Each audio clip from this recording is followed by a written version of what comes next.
للمتقين والصلاة والسلام على أشرف الأنبياء والمرسلين وعلى آله وأصحابه وأهل بيته أجمعين أما بعد. قال الله تعالى في القرآن المجيد والفرقان الحميد: بسم الله الرحمن الرحيم. قل لا أسألكم عليه أجرا إلا المودة في القربى. آمنت بالله صدق الله العظيم وصدق رسوله النبي الأمين المكين الكريم ونحن على ذلك لمن الشاهدين والشاكرين والحمد لله رب العالمين. قال الله تعالى في شأن حبيبه المصطفى: إن الله وملائكته يصلون على النبي يا أيها الذين آمنوا صلوا عليه وسلموا تسليما.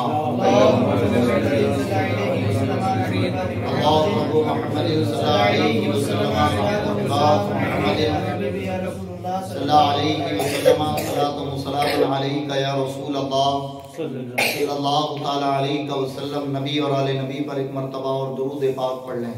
اللہم صلی علی سیدنا مولانا محمد معصر الکل والکرم وآلہ وبارک وسلم صلاۃ و سلام علیک یا رسول اللہ صلی اللہ تعالیٰ علیہ وسلم.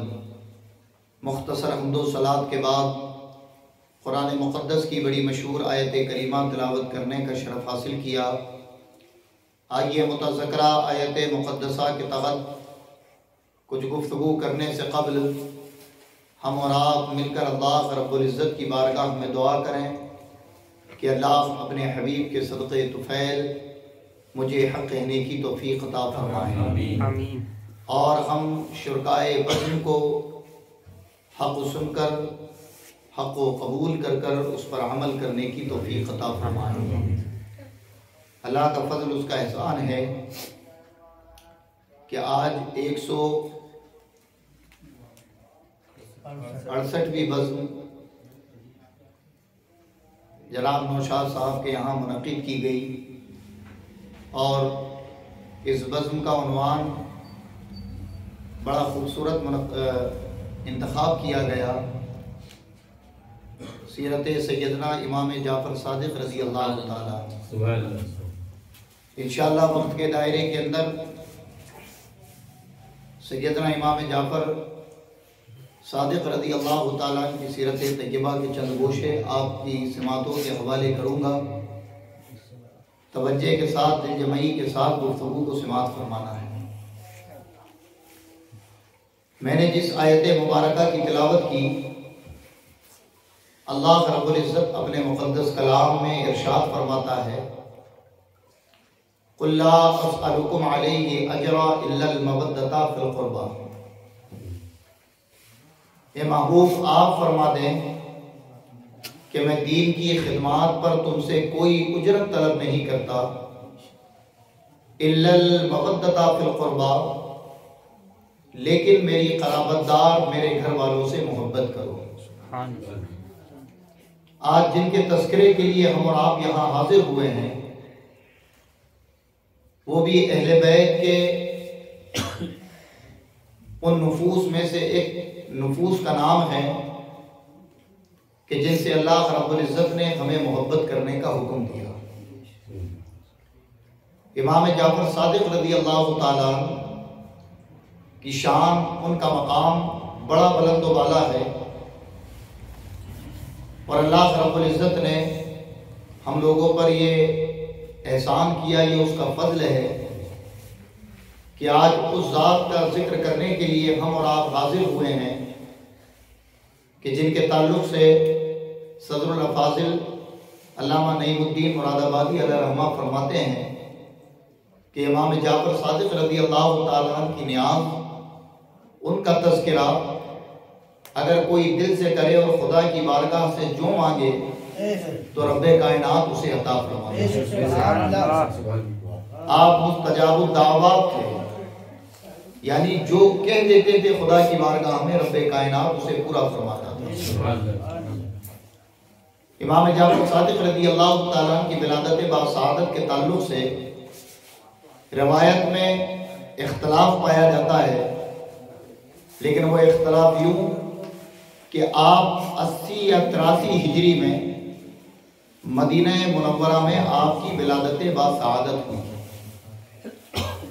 آپ کا نام محمد ہے، جعفر اور صادق یہ آپ کا لقب ہے۔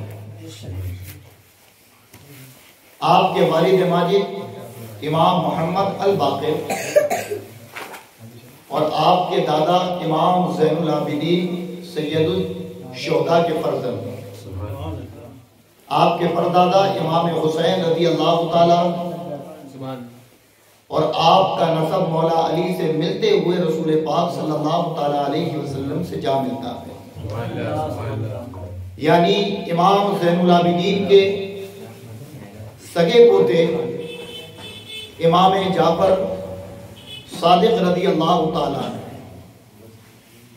جعفر کا معنی ہوتا ہے پھاڑ دینے والا، اور آپ کو اللہ رب العزت نے وہ ذہانت عطا فرمائی تھی کہ کوئی بھی مسئلہ جب آپ کی بارگاہ میں پیش کیا جاتا تو آپ اس کی ابتدا سے لے کر انتہا تک تمام نقاط اور تمام فصلوں کو آسانی سے بیان کر دیا کرتے ہیں۔ اور صادق کہنے کی 2 روایتیں بیان کی جاتی ہیں۔ ایک تو یہ کہ آپ بچپن سے ہی بڑے سچے تھے تو اسی لیے آپ کو صادق کہا گیا، اور دوسری روایت بھی بیان کی جاتی ہے کہ چونکہ آپ کی والدہ حضرت ام فرما رضی اللہ تعالی عنہ، ان کا نسب ایک پشت کے بعد جا کر سیدنا ابو بکر صدیق رضی اللہ تعالیٰ عنہ سے ملتا ہے، تو امام جعفر صادق رضی اللہ تعالیٰ عنہ والد کی طرف سے حسینی اور والدہ کی طرف سے صدیقی ہے۔ اسی نسبت سے آپ کو سیدنا امام جعفر صادق کہا جاتا ہے۔ امام جعفر صادق رضی اللہ تعالیٰ عنہ کا مقام و مرتبہ اتنا بلند و بالا ہے کہ رب کائنات نے مولا علی شیر خدا کے علم کے چند قطرات عطا فرمائے سیدنا امام جعفر صادق کو، تو مقام یہ ہوا کہ امام اعظم ابو حنیفہ جیسی شخصیت اپنی زبان سے کہتی ہے کہ اگر 2 سال مجھے امام اعظم کی صحبت نہ ملتی تو میں ہلاک ہو جاتا۔ حضرت سفیان ثوری جیسے محدث امام وقت کے فقیہ آپ کی بارگاہ میں زانو ادب طے کرتے تھے۔ حضرت داؤد طائی امام جعفر صادق رضی اللہ تعالیٰ کے شاگردوں میں شامل ہیں۔ حضرت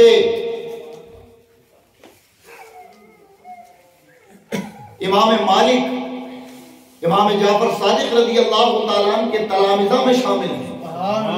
یعنی اگر ان کی تاریخیں پڑھی جائیں تو آپ دیکھیں کہ کوئی مجتہد فی الشرع ہے، کوئی محدث ہے، کوئی ائمہ فی المحدث ہے، لیکن یہ تمام کے تمام اگر اس مقام و منصب پہ پہنچے تو وہ امام جعفر صادق رضی اللہ تعالیٰ کی بارگاہ کی حاضری کے بعد۔ حضرات اکرام، امام جعفر صادق کے والد کا نام امام باقر، والدہ کا نام ام فرما، اور آپ کا نسب اتنا عالی ہے کہ آپ اہل بیت میں ان اماموں میں شمار کیے جاتے ہیں جنہیں ائمہ اہل بیت کہا جاتا ہے۔ امام جعفر صادق رضی اللہ تعالیٰ بچپن سے خوف خدا اور اتباع مصطفیٰ کے اتنے پابند تھے کہ جلیل القدر صحابی حضرت مالک ابن دینار، یہ مالک ابن دینار کون؟ جن کا مدار ہے ہندوستان میں، کیرلا میں۔ مالک ابن دینار رضی اللہ تعالیٰ نے مرتبہ جنگل سے آپ کا گزر ہوا تو آپ نے دیکھا کہ ایک چاند سے زیادہ روشن چہرہ ایک چھوٹا سا بچہ ہے جو جنگل میں لکڑیاں چنتا ہے اور روتا جاتا ہے۔ حضرت مالک ابن دینار کو تجسس ہوا کہ عجیب معاملہ ہے، تو بڑا حسین بچہ، چہرے سے نور جھلکتا ہے، لیکن لکڑیاں چنتے وقت یہ روتا کیوں ہے؟ جب آپ کو تجسس بڑھا تو آپ آگے بڑھے اور دل میں یہ خیال آیا کہ پہلے سلام کرتا ہوں، اس کے بعد پوچھوں گا کہ معاملہ کیا ہے۔ ابھی دل میں یہ خیال آیا تھا کہ پھر ایک اور خیال جنم لیتا ہے اور آپ کہتے ہیں کہ بچہ ہی تو ہے، سلام کیا کروں، ایسے ہی سوال کر لیتا ہوں۔ آپ قریب پہنچے اور قریب پہنچنے کے بعد پھر دل میں خیال آیا کہ یار بچہ ہے تو کیا ہوا، میرے نبی تو بچوں کو بھی سلام کیا کرتے تھے۔ تو مالک ابن دینار قریب جا کر انہیں سلام کرتے ہیں اور سلام کرنے کے بعد عرض کرتے ہیں اے بیٹا یہ بتا کہ تو لکڑیاں چنتا ہے، انہیں بیچتا ہے، یہ بات تو مجھے سمجھ آتی ہے کہ یہ تیری ضرورت کے لیے ہے، لیکن ان لکڑیوں کو چننے کے ساتھ ساتھ تو روتا کیوں ہے؟ تو وہ امام مالک کی طرف اپنی نظروں کو اٹھاتے ہیں اور کہتے ہیں اے مالک ابن دینار، میں یہ لکڑیوں کو چنتے وقت اس لیے روتا ہوں کہ میں دیکھتا ہوں کہ میری والدہ جب چولہے میں کھانا پکاتی ہے تو کبھی کبھی بڑی لکڑیوں میں آگ نہیں لگتی، تو چھوٹی چھوٹی لکڑیوں کو وہ پہلے جلاتی ہیں، ان کی تپش کی وجہ سے بڑی لکڑیاں جل جاتی ہیں۔ تو کہا اس میں کیا وجہ ہے؟ تو کہا میں روتا اس لیے ہوں کہ مالک ابن دینار، جب آپ جیسے بڑے بڑے گنہگار، آپ جیسے بڑے بڑے لوگ جب جلائے جائیں گے اور اگر آگ انہیں نہ لگے تو ہم جیسے چھوٹوں کا استعمال کہیں نہ کیا جائے، ہمیں آگ میں نہ ڈالا جائے، بس اسی خوف اور اسی ڈر سے روتا ہوں۔ تو حضرت مالک ابن دینار کہتے ہیں اے بچے، ابھی تک تو میں نے نہ تجھ سے کوئی سوال کیا، نہ اپنا نام بتایا، نہ اپنا نسب بتایا، لیکن تو اپنی وجہ بتانے کے بعد میرا نام بھی بتاتا ہے، میرے والد کا نام بھی بتاتا ہے، تو ہے کون؟ تو فرماتے ہیں کہ میں اللہ کا بندہ ہوں۔ پھر وہ بچہ یہ اتنا بڑا جملہ جب کہتا ہے تو وقت کے امام صحابی رسول حضرت مالک ابن دینار خاموش ہو جاتے ہیں اور سوچتے ہیں کہ یہ بچہ عام نہیں، ضرور کسی منصب پر پہنچا ہوا، صاحب علم ہے۔ تجسس اور بڑھتا ہے تو قریب جاتے ہیں اور قریب جانے کے بعد کہتے ہیں کہ اے بیٹا یہ بتا کہ جب اتنی عمر میں اتنی بڑی باتیں تو کرتا ہے اور تیرا ذہن اور تیری فکر وہاں پہنچتی ہے جہاں بڑوں بڑوں کی نہ پہنچے، تو میرا ایک سوال ہے، جب تو بغیر بتائے میرے نام کو بتا سکتا ہے، جب بغیر بتائے تو میرا نام بتا سکتا ہے، تو میرے ایک سوال کا جواب بھی دے دے۔ کہا وہ سوال کا جواب؟ کہا سوال کریں۔ تو مالک ابن دینار فرماتے میں نے بڑوں بڑوں سے پوچھا لیکن کسی نے مطمئن بخش جواب نہیں دیا، تو کہا پوچھئے وہ سوال کیا ہے؟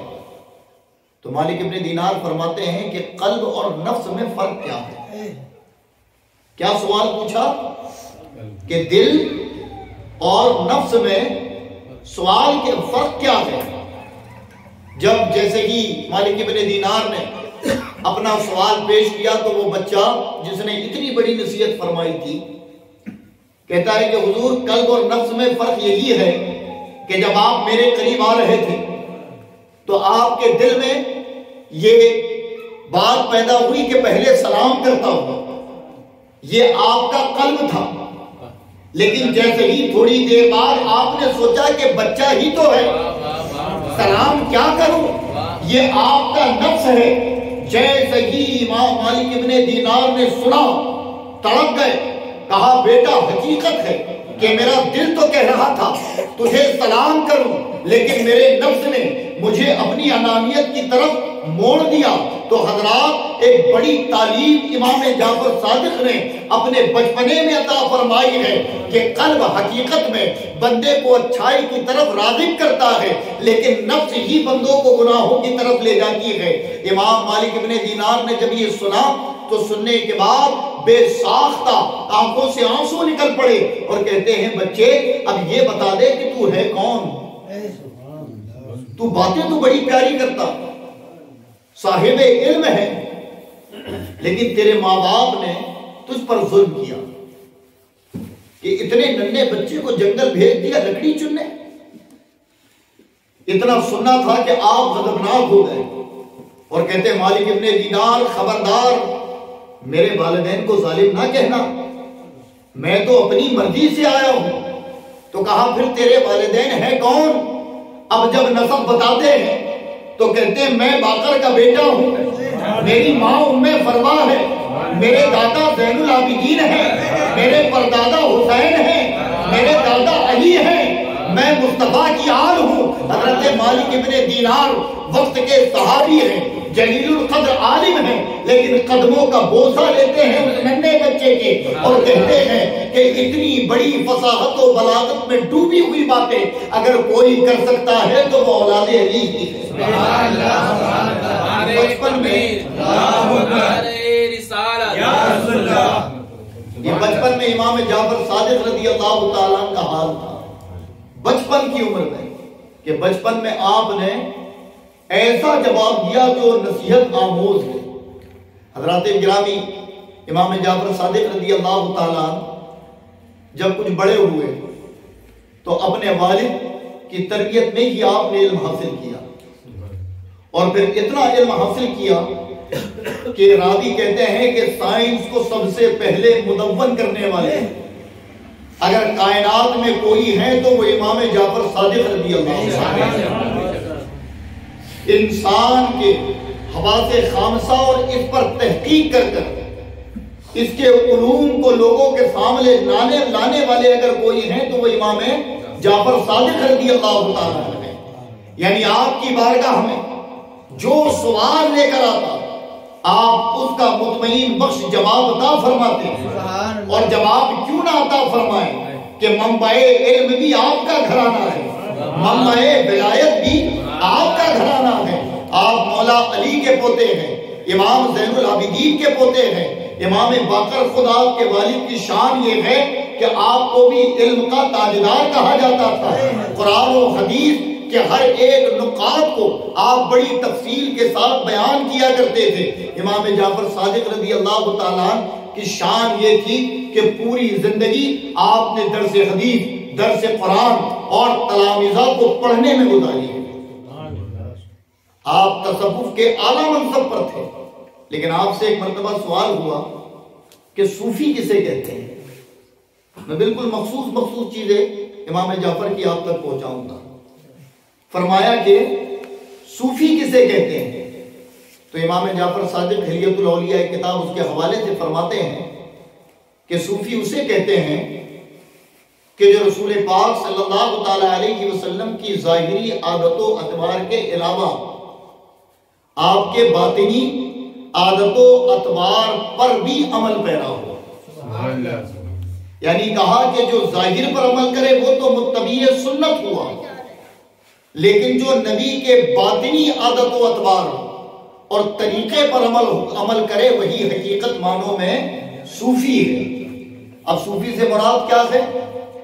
صوفی سے مراد وہ کہ ہر پیر صاحب کو ہم صوفی جانتے ہیں، یا صوفی سے مراد اللہ کا ولی ہے، وہ لوگ جو خانوادوں میں موجود ہوتے ہیں۔ تو امام جعفر صادق کہ اگر خانوادوں کی چمک ہے تو وہ آپ کے گھرانے کا صدقہ ہے۔ آپ فرماتے ہیں کہ جو باطنی عادت و اطوار اور طریقے پر نبی کے عمل کرے حقیقت معنوں میں صوفی وہ ہوگا۔ یہاں اس کی جو مراد علماء نے بیان فرمائی وہ بیان فرماتے ہیں کہ صوفی باطنی عادت و اطوار سے مراد کہ وہ لوگوں کے ساتھ شفقت، لوگوں کے ساتھ مہربانی، لوگوں کے ساتھ پیار کرتا ہو، خدمت خلق خدا اس سے خوش رہتی ہو، وہ منصب صوفیت اور منصب ولایت پر پہنچتا ہے۔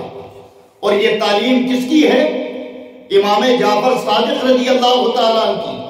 اب غور کریں، وہ لوگ جو اپنے آپ کو صوفی مانے یا لوگوں کو کہیں کہ ہم ہی سب سے بڑے صوفی، ہم سے ہی نظام چلتا ہے، ہم ہی مرکز ہیں، اور پھر اگر وہ ظلم کریں، لوگوں پر زیادتی کریں، لوگوں کے ساتھ بدسلوکی سے پیش آئیں اور پھر اپنے آپ کو صوفی بتاتے پھریں، تو خود امام جعفر صادق کے قول کے مطابق ایسے لوگ صوفی نہیں ہو سکتے، بلکہ آگے آپ بیان فرماتے ہیں کہ وہ آدمی جو اپنی نفس اور دولت اور شرمگاہ کی حفاظت نہ کر پائے تو وہ بنا پھرتا ہے صوفی، لیکن حقیقت میں بے وقوفی کر رہا ہے۔ اور یہ بات سمجھداروں کے لیے بڑی اونچی تھی اگر غور سے ذہن لگا کر سنتے کہ وہ لوگ جو آج منوانے پر تلے ہیں اپنے آپ کو صوفی، اپنے آپ کو خانوادے کے فرزند، انہیں چاہیے کہ امام باقر امام جعفر صادق رضی اللہ تعالیٰ عنہ کے اس قول پر عمل کریں کہ امام جعفر صادق فرماتے ہیں کہ صوفی وہ ہے جس کا اخلاق بہتر ہو، جس کا دل نرم ہو، جس کا لہجہ نرم ہو، جو لوگوں پر شفقت کرے، لوگوں پر مہربانی کرے، لوگوں سے پیار کرے۔ وہ ہرگز صوفی نہیں ہو سکتا جو کسی پر ظلم کرے، کسی پر تشدد کرے، کسی کو گالیاں دے، وہ کبھی نہیں۔ اور ظاہر ہے کہ آپ نے فرمایا جو یہ تمام چیزیں کر کر اپنے آپ کو صوفی مانے وہ سب سے بڑا بے وقوف ہے۔ امام جعفر صادق رضی اللہ تعالیٰ کی شان اتنی بلند ہے کہ ایک مرتبہ آپ کی بارگاہ میں ایک شخص آیا اور آنے کے بعد کہا کہ حضور میں آپ کا پڑوسی ہوں، میں اپنا مکان بیچ رہا ہوں، اسے خرید لیں۔ امام جعفر صادق فرماتے ٹھیک ہے میں تیرا مکان خرید لیتا ہوں، لیکن میرے پاس دینے کے لیے اس مکان کی قیمت نہیں ہے، میں اس کی قیمت نہیں دے پاؤں گا۔ تو کہا حضور پھر قیمت نہیں دے پائیں گے تو پھر کیسے آپ خریدیں گے؟ تو کہا اگر مجھے بیچنا ہے تو ایک سودا میرے پاس ہے۔ کہا وہ سودا کیا ہے؟ کہا سودا یہ ہے کہ تو دنیا میں مجھے گھر بیچ دے، میں جنت میں تجھے ایک محل دے دیتا ہوں۔ یہ کون کہہ رہا؟ امام جعفر صادق۔ تو وہ چونکہ عقیدت مند تھا، اس نے جیسے بھی سنا کہ کہنے والا کوئی اور نہیں مصطفیٰ جان رحمت کا نواسا علی کا بیٹا ہے، کہا سودا قبول ہے، یہ گھر میں نے آپ کے حوالے کیا، آپ مجھے جنت میں محل عطا کر دیں۔ کہا یہ بات پکی ہے؟ امام جعفر صادق فرماتے ہیں ہاں بالکل پکی ہے۔ تو کہا حضور اگر بات زبانی قرار ہو گیا ہو تو لکھ کر دے دیں۔ امام جعفر صادق نے قلم اٹھائی اور کہا کہ اس نے ہمیں دنیا میں اپنا مکان بیچا، ہم اس کے عوض اسے جنت میں محل عطا کرتے ہیں۔ یہ چٹھی دے دی امام جعفر صادق رضی اللہ تعالیٰ نے۔ جب یہ چٹھی عطا کر دی تو عطا کرنے کے بعد وہ شخص کہیں تجارت پر نکل گیا اور پھر کسی وجہ سے اس کا انتقال ہو گیا۔ جیسے ہی اس کا انتقال ہوا تو ظاہر ہے کہ آج بھی یہ دور ہے کہ جب تک آدمی کی دولت اس کے پاس اور اگر دولت کا اصل مالک موجود ہے تو وہ صدقہ خیرات کرتا رہے، راہ خدا میں لٹاتا رہے، کوئی بولتا نہیں۔ لیکن اگر وہ دینے والا شخص چلا جائے تو آج بھی دیکھا گیا ہے کہ لوگ وقف کردہ چیزوں پر پھر ملکیت بتاتے ہیں۔ تو وہ حال تھا کہ امام جعفر صادق کو سے اس نے لکھوا تو لیا، عطا تو کر دیا، لیکن جب اس کا انتقال ہو گیا تو اس کے اہل خانہ اس بات سے مکر گئے اور کہنے لگے کہ نہیں انہوں نے نہیں بیچا، انہوں نے نہیں بیچا۔ امام جعفر صادق سے حجت کی اور کہا کہ اگر بیچا ہے تو ثبوت بتاؤ۔ اب چونکہ علی کے لال ہیں اور بات ثبوت پر آ گئی تو غضبناک ہو کر آپ کہتے ہیں چل اس قبرستان میں جہاں وہ دفن ہے۔ آپ نے اس کے اہل خانہ کو لیا اور لے کر قبرستان جانے لگے تو ان میں ایک شخص کہتا ہے کہ کیا قبروں سے بھی اب ثبوت ملتا ہے؟ تو امام جعفر صادق فرماتے ہیں اور کوئی ہوتا تو نہ دے سکتا، لیکن تو جانتا نہیں کہ میرے آباء و اجداد کیا ہیں۔ ہم اگر چاہیں تو قبر کا مردہ نکل کر ہم سے کلام کرے، اور امام جعفر صادق تو امام جعفر صادق ہیں، ان کے سینکڑوں سال بعد غوث اعظم آئے ہیں، انہوں نے مردوں کو اٹھا کر کلام کیا ہے، لیکن امام جعفر صادق نے یہ نہیں کیا، کہا چلو قبرستان۔ جب قبرستان پہنچے تو پہنچنے کے بعد امام جعفر صادق رضی اللہ تعالیٰ اس قبر کے پاس کھڑے ہوئے اور اس کو یہ نہیں کہا کہ اٹھ کر اپنے گھر والوں کو گواہی دے، کھڑا ہو بتا ان کو کہ تو نے زمین دی تھی یا نہیں دی تھی، بلکہ امام جعفر صادق بس قبر کے پاس کھڑے ہو کر کہتے ہیں اے قبر میں لیٹے ہوئے تو بتا دے کہ کیا تو نے مجھے اپنا دنیاوی گھر بیچ کر میرے ہاتھوں جنت کا محل نہیں خریدا؟ بس اتنا کہنا تھا کہ اسی قبر پر وہی رقعہ آ کر گرا، وہی چٹھی جو لکھی تھی وہ اسی قبر پر آ کر گری۔ اس کی ایک جانب تو یہ لکھا تھا کہ ہم نے امام جعفر صادق کو اپنا دنیاوی گھر دے کر اور جنت میں محل خرید لیا، لیکن جب اس کو پلٹ کر دیکھا تو اس پر یہ جملہ تھا کہ امام جعفر صادق آپ وعدے کے کتنے پکے ہو کہ ابھی تو فیصلہ بھی نہیں ہوا اور مجھے اپنا محل دکھا دیا گیا۔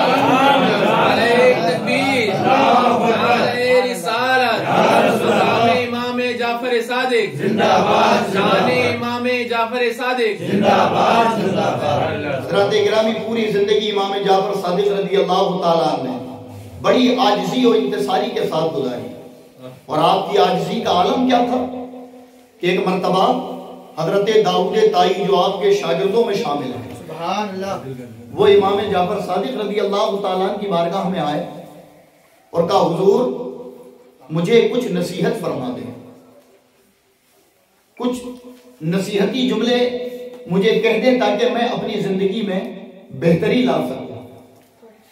تو امام جعفر صادق رضی اللہ تعالیٰ عنہ فرماتے ہیں کہ یاد رکھو کہ اللہ سے ڈرو اور ہر کام اس کی رضا کے لیے کرو، اپنے نفس کے پیروکار نہ بنو، اور جو نفس کا پیروکار ہوا اس نے اپنی دنیا بھی تباہ کر لی، اپنی آخرت بھی تباہ کر لی۔ تو کہا حضور کیا یہ جملہ آپ پر بھی لاگو ہوتا ہے؟ داؤد طائی نے سوال کر لیا، تو کہا ہاں بلا شبہ مجھ پر بھی یہ لاگو ہوتا ہے۔ تو کہا حضور آپ تو آل رسول ہیں، کیا آپ کے لیے بھی یہ تمام چیزیں ہیں؟ تو امام جعفر صادق کا جملہ کیا تھا؟ کہا بروز محشر فیصلہ نسب دیکھ کر نہیں ہوگا، نسب دیکھ کر رب کائنات فیصلہ نہیں کرے گا، بلکہ عمل کے عوض اس کی اجرت عطا کرے گا، عمل کے مطابق فیصلہ کیا جائے گا، وہاں نسب نہیں دیکھا جائے گا۔ یہ آپ کی عاجزی تھی، یہ آپ کی انتصاری تھی، ورنہ آپ خود بھی اپنی فضیلت، اپنا مقام اور اپنا مرتبہ جانتے تھے۔ حضرات محترم، خود داؤد طائی فرماتے ہیں جو آپ کے شاگرد ہیں کہ میں جب بھی ان سے ملاقات کرنے گیا تو ان کو 3 عبادتوں میں مصروف پایا، 3 عبادتوں میں، یا تو وہ نمازیں پڑھتے، یا تو وہ قرآن کی تلاوت کرتے، اور یا پھر وہ روزہ دار ہوا کرتے۔ ان 3 عبادتوں سے میں نے انہیں کبھی غافل پایا ہی نہیں۔ اور پھر آپ کی درسگاہ میں، آپ کے تلامذہ میں، شاگردوں میں جب میں کبھی نظر ڈالتا، امام داؤد طائی فرماتے ہیں تو دیکھتا کہ وقت کے جلیل القدر ائمہ محدثین آپ کی بارگاہ میں بیٹھے رہا کرتے تھے، اور آپ کا ایک ایک جملہ قرآن پاک کی بڑی بڑی تفاسیر کا خلاصہ ہوا کرتا ہے۔ حضرات گرامی، ظاہر ہے کہ ہر دور میں جب بھی اللہ رب العزت نے کسی کو یہ مقام، یہ منصب عطا فرمایا ہے تو لوگ اس کے باغی ہوئے، اس کے دشمن ہوئے ہیں۔ تو وہ بادشاہ منصور کا دور تھا، اور بادشاہ منصور جو ہے یہ ایک انا پسند آدمی تھا۔ امام مالک فرماتے ہیں کہ اس نے صرف امام جعفر صادق کو نہیں ستایا، اور بھی دیگر لوگوں کو اذیتیں دی ہیں، اور امام مالک بھی امام جعفر صادق سے بڑی محبت فرماتے تھے۔ آپ کے حوالے سے روایت بیان کی جاتی ہے کہ منصور نے امام جعفر صادق رضی اللہ تعالیٰ عنہ کو اپنے دربار میں طلب کیا، اور اپنے لوگوں کو کہا کہ جب وہ آئیں اور جیسے ہی میں اپنا تاج اتاروں بس تم ان کا سر مار دینا، انہیں قتل کر دینا۔ بادشاہ منصور نے اپنے دربار میں یہ پلان بنا لیا کہ وہ اندر آئے، انہیں قتل کر دینا۔ جیسے ہی امام جعفر صادق رضی اللہ تعالیٰ عنہ پہنچے تو پورا دربار بادشاہ کے ادب میں کھڑا ہوا تھا، لیکن آپ غور کریں کہ جب علی کا شیر کسی مجمع میں پہنچ جائے تو وہ چہرے کی دمک، چمک، کیا محلوں کی رنگت اس کے سامنے اجاگر ہو سکتی ہے؟ تو آپ کے چہرے کے نور کی جو شعائیں تھی اس سے پورا محل پھیکا پڑ گیا، اور تمام لوگوں کی نظریں آپ کی طرف چلی گئی۔ ابھی بادشاہ نے کہا تھا کہ جب وہ آئے میں سر سے اپنے تاج اتاروں تو قتل کر دینا، لیکن اس پر ایسی ہیبت طاری ہوئی کہ وہ کانپنے لگا۔ اور امام جعفر صادق رضی اللہ تعالیٰ عنہ فرماتے ہیں کہ ہاں بتاؤ مجھے کیوں طلب کیا گیا، مجھے کیوں بلایا گیا؟ تو اس کی زبان سے ایک لفظ نہ نکلا، وہ کانپتا رہا۔ اب امام جعفر صادق فرماتے ہیں کہ امت محمدی کے لیے کئی کام کرنے ہیں، تم جیسے بادشاہوں کے درباروں میں وقت ضائع کرنے کے لیے جعفر کے پاس وقت نہیں ہوتا۔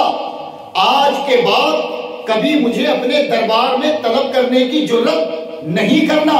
اتنا کہہ کر آپ لوٹ گئے اور اپنی خانقاہ کی طرف چلے گئے۔ جب منصور سے پوچھا گیا کہ بادشاہ یہ بتاؤ کہ آپ نے تو کہا تھا کہ وہ آئیں تو انہیں قتل کر دیا جائے گا، لیکن آپ کے منہ سے آواز نکلنا بند ہو گئی، تو وہ بادشاہ کہتا تھا کہ میں نے سوچا کہ ایک نوجوان ہے، جب آئے گا تو ڈراؤں گا دھمکاؤں گا اور وہ چلا جائے گا، لیکن جیسے ہی وہ میرے دربار میں داخل ہوئے تو ایک تو ان کے چہرے کے رعب نے میرے سینے کو پست کر دیا، اور پھر میں نے دیکھا کہ ان کے پیچھے ایک اتنا بڑا اژدہا تھا جو اگر چاہتا تو ایک لمحے میں مجھے نگل لیتا۔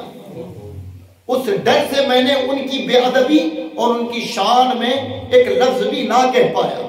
یہ شان آپ کو عطا کی گئی تھی، آپ نے بڑی سادہ زندگی گزاری، اور سادہ زندگی گزارنے کا حال آپ کا یہ ہوا کرتا تھا کہ آپ مسجدوں میں جا کر، کبھی بعض اوقات مسجدوں میں جا کر سو جایا کرتے تھے، اور جب وہاں کوئی مسافر آتے تو آپ ان کی کفالت کیا کرتے تھے، انہیں کھلایا کرتے تھے۔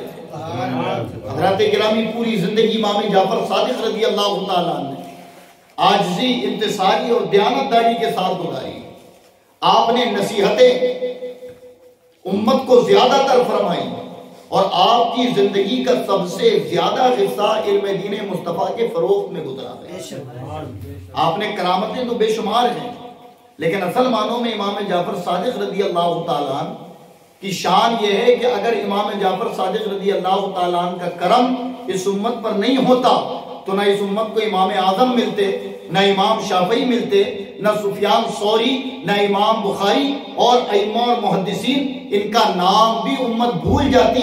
ان تک پہنچنا اور ان تک رسائی حاصل کرنا ہماری حقیقت میں طاقت و استطاعت میں موجود نہیں ہوتا۔ اگر یہ کرم ہے تو امام جعفر صادق رضی اللہ تعالیٰ، امام جعفر صادق رضی اللہ تعالیٰ کی جتنی بھی عمر رہی مدینہ منورہ میں گزاری، آپ نے اپنے اکابروں کے طریقے پر عمر گزاری، اور پھر جب آخری وقت آپ کا آیا تو آپ نے لوگوں سے ملنا بند کر دیا تھا، یعنی آپ خلوت نشینی کو اختیار کر لیا۔ اور وہ خلوت نشینی کیسی کہ اپنی خانقاہ کے ایک کمرے میں جو بند ہوتے تو پھر آپ وہاں سے نہیں نکلا کرتے تھے۔ آپ کے شاگرد، آپ کے مریدین تڑپتے تھے کہ امام جعفر صادق رضی اللہ تعالیٰ کا دیدار ہو جائے۔ تو ایک مرتبہ حضرت داؤد طائی نے بڑی منتیں کی آپ کے اقربا سے، گھر والوں سے، کہ جا کر کہیں کہ ان کا شاگرد ہے، ایک بار میں ملنا چاہتا ہوں، صرف ایک بار۔ تو آپ نے اجازت دے دی۔ حضرت داؤد طائی اس کمرے کے اندر پہنچے، اور جب اس کمرے کے اندر پہنچے تو امام جعفر صادق رضی اللہ تعالیٰ سے فرمایا، حضور اگر آپ خلوت نشینی اختیار کر لیں گے تو پھر اس امت کا کیا ہوگا؟ کہ آپ کے دو جملے لوگوں کے دل بدل دیا کرتے تھے، لیکن آپ نے خلوت نشینی اختیار کر لی۔ تو امام جعفر صادق فرماتے ہیں کہ اے داؤد طائی، لوگوں کی زبان بڑی میٹھی ہے لیکن ان کے دل بغض و عداوت سے بھرے ہوئے ہیں، تو میں ان لوگوں کے سامنے نہیں جاتا کہ جن کی زبانوں پر مٹھاس ہو اور دل میں بغض و عداوتیں ہوں۔ اسی لیے اب اخیر وقت ہے تو محض میں اللہ اس کے رسول کی رضا میں ہی گزاروں گا، اب مجھے دنیا سے کوئی سروکار نہیں۔ یعنی آپ نے اتنی بڑی تعلیم دی، اور آپ نے بھی بتایا کہ امام جعفر صادق رضی اللہ تعالیٰ جیسے جلیل القدر تابعی اہل بیت اطہار کے ائمہ اہل بیت میں آپ کا مقام ہے۔ بڑے بڑے ائمہ محدثین آپ کے شاگرد ہیں، لیکن آپ نے بھی بتایا کہ بعض اوقات لوگوں کے بغض، لوگوں کی حسد اور ان کی عداوتوں سے اہل حق اتنے پریشان ہو جاتے ہیں کہ پھر وہ محض اپنی زندگی جیتے ہیں، دنیا سے اپنا تعلق ختم کر لیا کرتے ہیں۔ اور یہ اخیر وقت میں کیا آپ نے، فرمایا کہ لوگوں کی زبانیں میٹھی ہوتی ہیں لیکن دل میں بغض، حسد اور عداوتیں ہوتی ہیں۔ پھر آپ کے فرامین ہیں انہی آخری لمحات میں کہ آپ فرماتے ہیں کہ دینی کاموں میں کبھی جھگڑا نہ کرو۔ حلیت الاولیاء کے اندر آپ کے پورے اقوال موجود ہیں، تاریخ خلفاء کے اندر یہ اقوال موجود ہیں، تذکرۃ الاولیاء خواجہ فرید الدین اتار کی کتاب، اس کے اندر یہ اقوال موجود ہیں، جس میں ایک قول ہماری تنظیم اور ہم لوگوں کے لیے سب سے زیادہ ضروری ہے۔ یہ قول امام جعفر صادق کا ہے۔ امام جعفر صادق فرماتے ہیں کہ دینی کاموں میں کبھی جھگڑو نہ، اس لیے کہ دینی کاموں میں جھگڑنے سے آدمی کی سوچ بڑھتی ہے، یعنی قیاس وہ اس کے اوپر زنے غالب ہوتا ہے، وہ سوچتا زیادہ ہے، اور کبھی کبھی وہی سوچ یعنی زیادہ گمان کرنا آدمی کو گناہ کی طرف مائل کرتا ہے، اور وہی گناہ آدمی کے اندر نفاق اور منافقیت کی صفت پیدا کر دیتے ہیں۔ تو آپ نے پہلا جملہ کہا کہ دینی کاموں میں کبھی جھگڑنا نہیں، کیونکہ وہ کام تم اللہ اس کے رسول کی رضا کے لیے کرتے ہو۔ امام جعفر صادق رضی اللہ تعالیٰ کا ایک سب سے پیارا قول یہ ہے، فرماتے ہیں کہ جو اپنی غذا کی حفاظت کر لیتا ہے وہ اپنے عمل کی بھی حفاظت کر لیتا ہے، اپنے ایمان کی بھی حفاظت کر لیتا ہے، اور جس نے غذا کی حفاظت نہیں کی تو نہ اس کے عمل کی حفاظت ہوئی نہ اس کے ایمان کی حفاظت ہوئی۔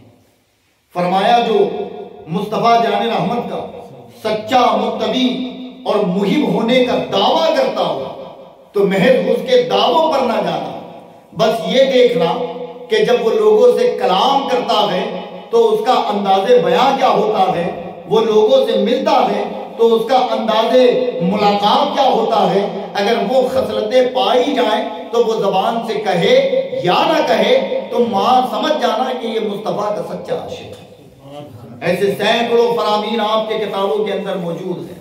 یاد رکھو حضرات کی ان کی کرامتیں اور وہ واقعات جو کئی تھے، میں بتا سکتا تھا آپ کو، جس سے تھوڑی دیر کے لیے بڑی گرماہٹ تو پیدا ہوتی، نعرے لگاتے سبحان اللہ کہتے، لیکن امام جعفر صادق رضی اللہ تعالیٰ کی شان کسی پر بس نہیں ہے کہ ان کی کرامتیں اور پھر انہوں نے جو بڑے بڑے کام سر انجام دیے اس کی طرف رغبت دلائی جائے، بلکہ ان کی تعلیم سب سے زیادہ اہم ہے۔ آپ 148 ہجری میں آپ نے وصال فرمایا، یعنی امام اعظم ابو حنیفہ کا دور اور امام جعفر صادق رضی اللہ تعالیٰ عنہ کا دور، سفیان ثوری کا دور اور حضرت داؤد طائی کا دور، حضرت سفیان بن عینہ کا دور، یہ تمام بڑے بڑے جو ائمہ محدثین گزرے ہیں یہ ایک دور کے ہیں۔ امام اعظم اور امام جعفر صادق ہم عمر تھے، لیکن یہ جتنے بھی ہم عمر تھے یہ سب کے سب امام جعفر کے ساتھ شاگرد تھے، یہ سب کے سب امام جعفر صادق رضی اللہ تعالیٰ عنہ کے شاگرد بنے۔ امام اعظم ہمارے اور تمہارے امام جن کی تقلید ہم کرتے ہیں، وہ کیا فرماتے ہیں کہ اگر 2 سال مجھے امام جعفر صادق رضی اللہ تعالیٰ عنہ کی صحبت نہ ملتی اور ان کے تلامذہ میں شامل نہ ہوتا تو میں ہلاک ہو جاتا۔ یہ کون کہہ رہا ہے؟ جو بعد میں بنے مجتہد فی الشرع، ایک طبقے کے امام بن گئے، یہ امام جعفر صادق رضی اللہ تعالیٰ عنہ کے شاگرد ہیں۔ حضرات گرامی، اب کچھ بالکل اس دور سے متصل باتیں، حلیت الاولیاء اور تاریخ خلفاء، یہ 2 کتابوں کا حوالہ بھی دے رہا ہوں، اس میں جا کر پڑھیں۔ امام جعفر صادق رضی اللہ تعالیٰ عنہ بیٹھے ہوئے تھے تو کسی نے پوچھا کہ امام یہ بتائیں کہ حضرت ابو بکر صدیق رضی اللہ تعالیٰ عنہ کا مقام کیا تھا؟ تو امام جعفر صادق فرماتے ہیں کہ ان کا ذکر جب بھی کیا جائے خیر کے ساتھ کیا جائے، کیونکہ میں نے اپنے ابا امام باقر اور انہوں نے اپنے ابا امام جعفر زین العابدین سے اور انہوں نے اپنے ابا امام حسین اور انہوں نے مولائے کائنات سے سنا۔ یہ پوری تفصیل بیان کرتے ہیں کہ نیکی کے معاملے میں ابو بکر پر جتنا سورج طلوع ہوا ہے پوری روئے زمین پر کسی کو رب نے وہ مقام اور مرتبہ نہیں عطا. کہنے والے کون؟ سیدنا امام جعفر صادق رضی اللہ تعالیٰ. اور اس کے ساتھ ساتھ آپ دلائل بھی دے رہے ہیں، نسب بھی بیان فرما رہے ہیں. آپ بیان فرماتے ہیں کہ شیخین میں اگر کوئی کسی کا بھی بے ادب ہو، یعنی حضرت ابو بکر اور حضرت عمر، تو ان سے کہو کہ وہ ہمارے پاس نہ آئے، وہ ہم میں سے نہیں. جو شیخین سے نفرت کرے، امام جعفر صادق فرماتے ہیں میں ان سے نفرت کرتا ہوں. اب آپ بتائیں حضرات کے نام محبت کا دعویٰ امام جعفر صادق کا ہو اور جن سے وہ محبت کرے ان کا بغض دل میں ہو، تو کیا یہ محبت ہوتی ہے؟ بلکہ آپ نے پوری زندگی صحابہ، تابعین اور اپنے اکابرین کی تعلیمات پر عمل کرنے کی رغبت دلائی ہے. آج جو فتنہ پرور لوگ پوری جگہوں پر ہو رہے اور نام نہاد اہل بیت کی محبت کا لبادہ اوڑھ کر جو ایک دوسرے کے اندر عداوتیں، دشمنیاں اور بغض ڈالنے کی کوشش کر رہے ہیں، اس کی وجہ صرف اور صرف یہ ہے کہ حضرات انہوں نے دین کی وہ اصل چیزیں لوگوں تک آنے نہیں دی، جہالت میں اپنے آپ کو مست رکھا اور اسی کو تصوف کہہ دیا. جبکہ ائمہ اہل بیت سے پوچھا جائے کہ تصوف ہے کیا، تو وہ کہتے ہیں قرآن کو سمجھنا اور اس کے مطابق زندگی گزارنا یہ تصوف ہے. اور پھر تصوف کامل ہوتا ہے کہ اہل قرآن کی زندگی کو اپنی زندگی میں سنبھالے، یہ تصوف ہے. لیکن آج تصوف کے نام پر لوگوں نے اہل بیت کے نام پر نہ جانے کس طریقے کے پروپیگنڈے اپنا رکھے. اور ظاہر ہے کہ کچھ شدت پسند وہ لوگ بھی ہیں کہ جنہیں نہ دین معلوم، نہ قرآن کی سمجھ، نہ حدیث کی سمجھ. ان کے سامنے ان کے اکابروں کی تاریخیں قدموں تلے رون دی جا رہی ہیں، ان کے سامنے ان کے اکابروں کے تذکرے بند کر دیے جا رہے ہیں. لیکن انہیں نعرے لگانے سے فرصت نہیں. اگر اکابروں کی تاریخیں برباد ہوتی ہیں ہو جائیں، اکابروں کی تاریخیں مٹتی ہیں مٹ جائیں، بس انہیں تو کسی کو جلانا ہے، کسی کو ستانا ہے یا کسی کو اذیت دینا ہے، تبھی محبتوں کے نعرے نکلتے ہیں.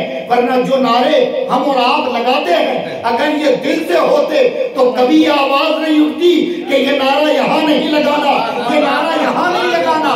اس لیے کہ یہ جب بھی لگائے گئے ہیں کسی کو جلانے کے لیے، اگر محبت میں لگائے گئے ہوتے تو کسی کی زبان پر غلط جملہ آتا ہی نہیں آتا. یہ خرابی حقیقت میں اہل سنت کے ان جاہل پیروں نے بھی پھیلائی ہے جو اہل بیت کا لبادہ اوڑھ کر آج قوم کو گمراہ کر رہے ہیں.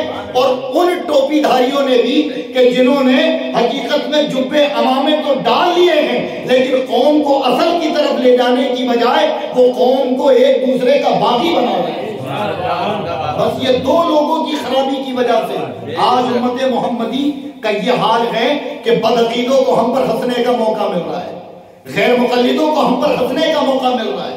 بتاؤ یہ ہنسنے کی بات نہیں. بہتر یہ ہے کہ جب ان کی تاریخ شہادت ہمیں معلوم ہو گئی ہے، امام جعفر صادق شہید ہوئے تھے، ہے نا، آپ کو بھی زہر دیا گیا تھا اور اسی زہر کے مرض کی وجہ سے آپ شہید ہوئے تھے.